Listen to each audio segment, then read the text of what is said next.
Apakah evolusi itu benar ada?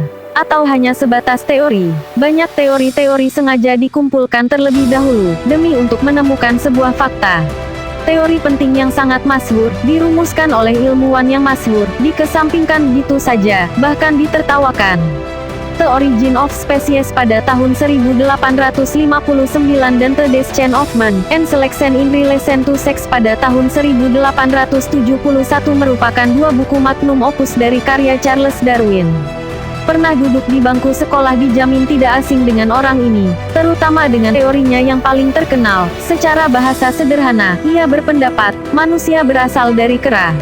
Inilah yang perlu diperjelas ulang mengenai teori tersebut.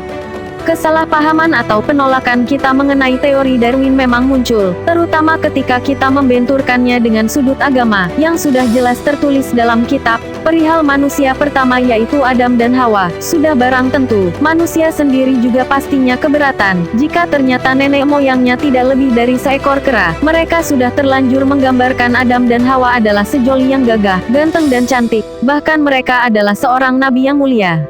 Namun pada hematnya, bahwa teori Darwin merupakan teori yang berangkat dari pertumbuhan setiap makhluk hidup dari permulaan hingga kini, yang menitik beratkan kepada seleksi alam.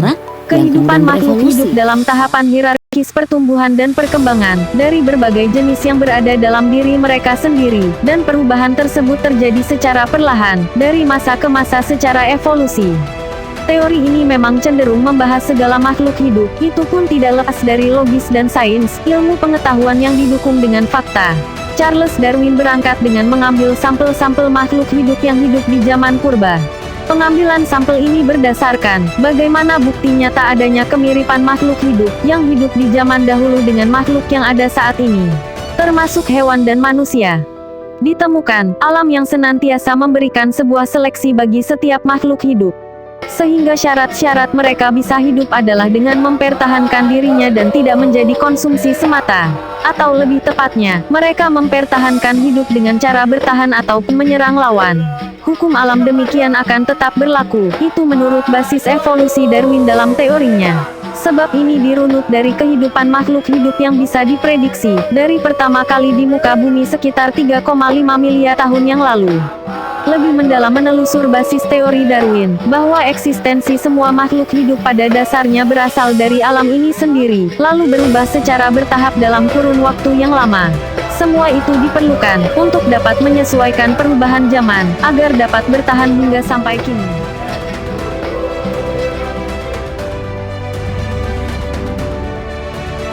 Betulkah hal ini berbenturan dengan agama? Atau justru sebaliknya? Keselarasan ini bahkan dikatakan Tuhan sendiri, tentang manusia dan kera yang gitu berkaitan. Dalam sebuah literatur agama dikisahkan, pada zaman Nabi Musa, ada kewajiban bagi kaumnya untuk beribadah di hari Sabat atau hari Sabtu. Sekelompok kaum pencari ikan yang tinggal di pesisir pantai diuji keimanannya oleh Tuhan, dengan banyaknya ikan yang datang tepat di hari Sabat tersebut. Saking asiknya menangkap ikan, mereka lalai dan tidak menjalankan ibadahnya. Lalu, dengan izin Tuhan, atas perbuatannya tersebut, mereka dikutuk menjadi kera. Dan jadilah sekelompok kaum tersebut menjadi kera selama-lamanya. Dan, sesungguhnya telah kamu ketahui orang-orang yang melanggar di antaramu pada hari Sabtu, lalu kami berfirman kepada mereka, jadilah kamu kera yang hina. Qs. Al-Baqarah ayat 2, halaman 65.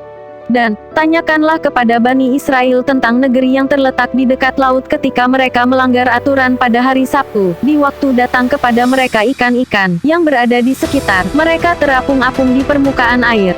Dan, di hari-hari yang bukan Sabtu, ikan-ikan itu tidak datang kepada mereka. Demikianlah kami mencoba mereka disebabkan mereka berlaku fasik. Qs. Al-A'raf ayat 7, halaman 163. Kembali kepada teori Darwin. Perlu diperjelas lagi, bahwa penelitian dari Darwin merupakan penelitian ilmiah dan berbasis ilmu pengetahuan. Hematnya, teori Darwin mengenai evolusi dalam seleksi alam, bisa pula dipersalahkan dan bisa pula dibenarkan, jika ada teori-teori yang lebih dipercaya lagi, yang berbasis ilmiah dalam ilmu pengetahuan, dapat juga diperhitungkan. Sementara ini, berbicara evolusi memang masih tertuju kepada Darwin seorang, lengkapnya, Charles Darwin.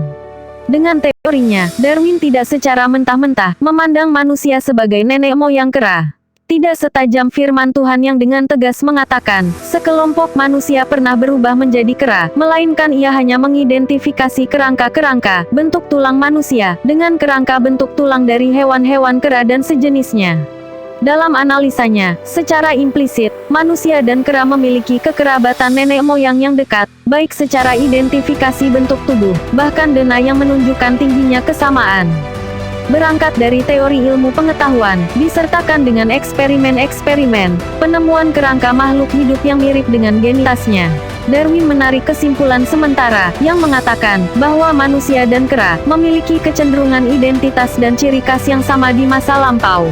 Dengan bahasa yang tidak muter-muter, pendek kata, manusia adalah sama dengan kera. Apapun yang dikatakannya, ini adalah hak dia untuk bicara. Interpretasi terhadap teorinya, sering memantik kesalahpahaman yang gitu berat, sehingga kita sulit menerima teori yang baru, mengenai interpretasi yang lebih benar dan logis dari teori evolusi Darwin sendiri.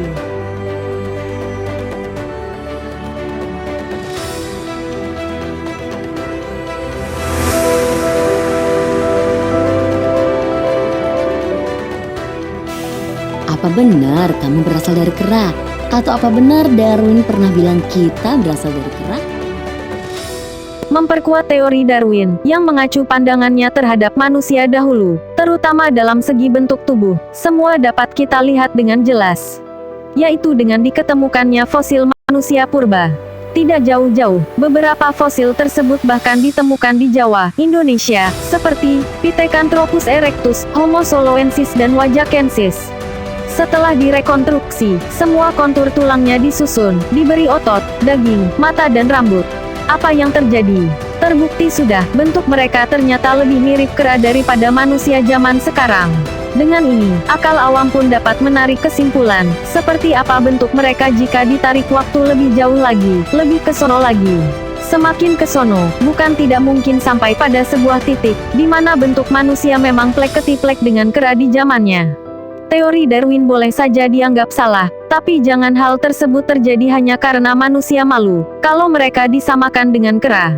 Menurut Aristoteles, 384-322 sebelum Masehi, manusia adalah hewan yang berakal sehat, yang berpikir dan bertindak berdasarkan akal. Al-insanu hayawanun natik. Manusia adalah binatang yang berakal.